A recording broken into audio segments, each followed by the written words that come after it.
পাবনার সাঁথিয়ায় ট্রাক ও বাসের সংঘর্ষে ৩ জন নিহত হয়েছেন, আহত হয়েছেন অন্তত ১০ জন। ভোরে ঢাকা পাবনা মহাসড়কের পূর্ব বনগ্রাম এলাকায় এই দুর্ঘটনা ঘটে। বান্ডেল থাকলে প্রতি সেনমানিতে টাকা বাঁচবে। বিকাশ সেনমানি বান্ডেল কিনে জিতুন প্রতি লেনদেনে। পুলিশ জানায় বাসটি ঢাকা থেকে পাবনার দিকে যাচ্ছিল।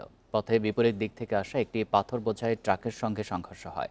এতে ঘটনাস্থলেই বাসের যাত্রী আবেদ আলী, মনসুর আলী ও অজ্ঞাত পরিচয় এক যুবকের মৃত্যু হয়। পুলিশ খবর পেয়ে হতাহতদের উদ্ধার করে স্থানীয় বিভিন্ন হাসপাতালে ভর্তি করে। এদিকে গোপালগঞ্জ সদরে বাসের ধাক্কায় সড়কে দাঁড়িয়ে থাকা ট্রাক চালক ও সহকারী নিহত হয়েছেন। এছাড়া সাতক্ষীরা ও চট্টগ্রামে আলাদা সড়ক দুর্ঘটনায় প্রাণ গেছে আরও 2 জনের। গমেতে এসে দেখি স্যার যে সেইভাবে হচ্ছে অ্যাক্সিডেন্ট পড়ে আছে। আমরা গমেতে উঠে এসে তারপরে এই আহত রোগগুলি বাই করেছি।